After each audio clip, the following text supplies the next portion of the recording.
الحمد لله رب العالمين والصلاة والسلام على رسوله الكريم وعلى آله وصحبه أجمعين وأشهد أن لا إله إلا الله وأشهد أن محمدا عبده ورسوله. أعوذ بالله من الشيطان الرجيم من همزه ونفخه ونفثه. ولو أنا كتبنا عليهم أن اقتلوا أنفسكم أو اخرجوا من دياركم ما فعلوه إلا قليل منهم ولو أنهم فعلوا ما يوعظون به لكان خيرا لهم وأشد تثبيتا وإذا لآتيناهم من لدنا أجرا عظيما ولهديناهم صراطا مستقيما. سورة النساء آیت نمبر 66 سے 68 تک 3 آیتوں کی میں نے تلاوت کی ہے. ان آیت میں اللہ نے فرمایا وَلَوْ أَنَّا كَتَبْنَا عَلَيْهِمْ، اگر ہم ان پر یہ فرض کر دیتے أَنِ اقْتُلُوا أَنفُسَكُمْ کہ اپنے جانوں کو قتل کر ڈالو،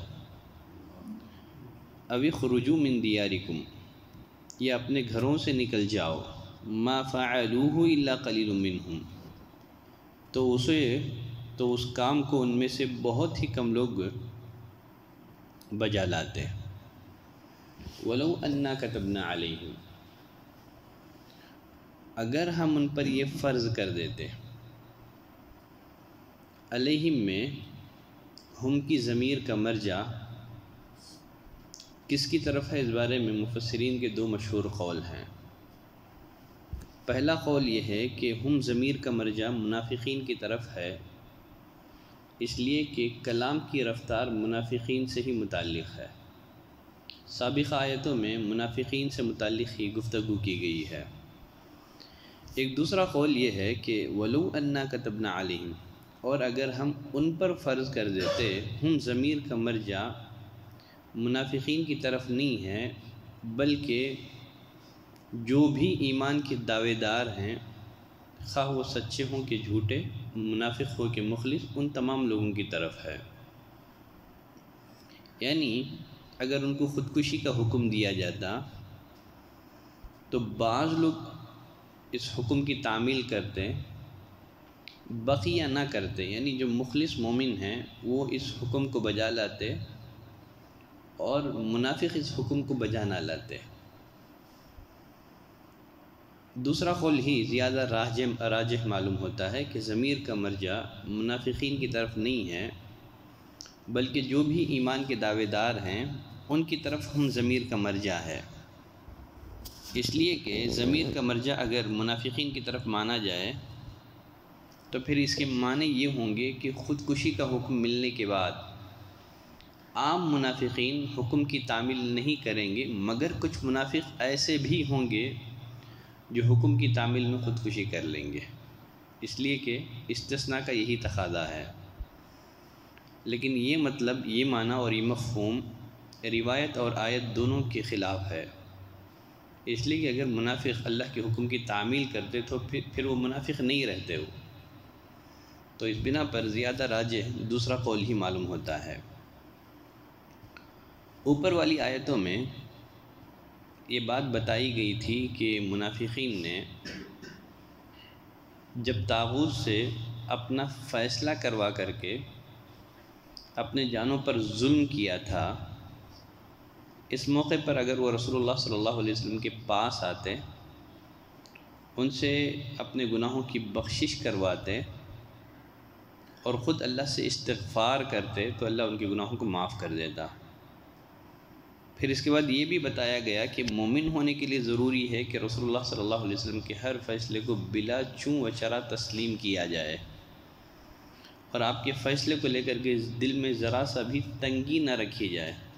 اس آیت میں اللہ رب العزت نے یہ بات بیان کی ہے.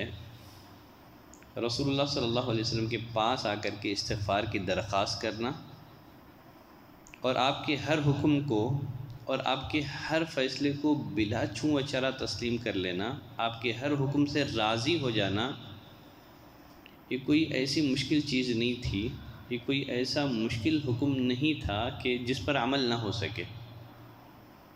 اس کے بجائے اگر ہم یہ حکم دے دیتے وَلَوْ أَنَّا كَتَبْنَا عَلَيْهِمْ، اگر ہم ان پر یہ فرض کر دیتے کہ أَنِ اقْتُلُوا أَنفُسَكُمْ، کہ اپنے جانوں کو قتل کر ڈالو، جیسا کہ بنی اسرائیل کو جب انہوں نے بچھڑے کی عبادت کی تو بطور توبہ ان کو جانوں کے قتل کا حکم دیا گیا تھا۔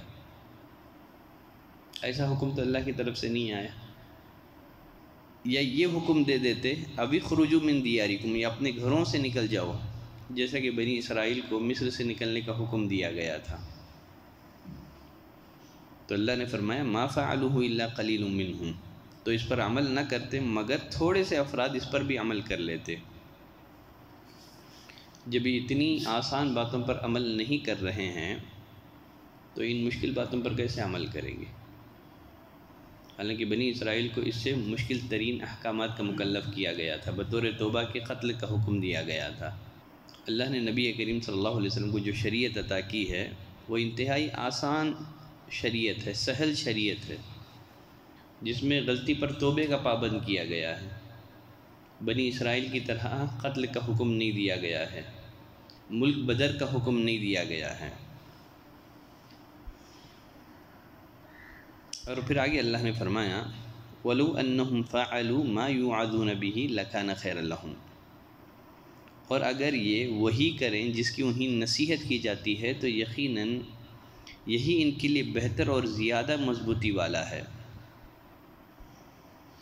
یعنی ان کو جو حکم دیا گیا ہے کہ نبی کریم صلی اللہ علیہ وسلم کے احکام کو دل و جان سے قبول کر لیں تو یہی ان کے لیے عافیت کا راستہ ہے۔ لَكَانَ خَيْرًا لَهُمْ، یقیناً اس میں ان کے لیے بہتری ہے، دنیاوی اور اخروی دونوں لحاظ سے۔ اشد تثبیتا، اور زیادہ مضبوطی والا ہے، یعنی ایمان کو زیادہ پختہ کرنے والا ہے، اس لیے کہ نیکیوں سے ایمان کو مضبوطی حاصل ہوتی ہے، نیکیوں سے ایمان بڑھتا ہے اور گناہوں سے ایمان گھٹتا ہے۔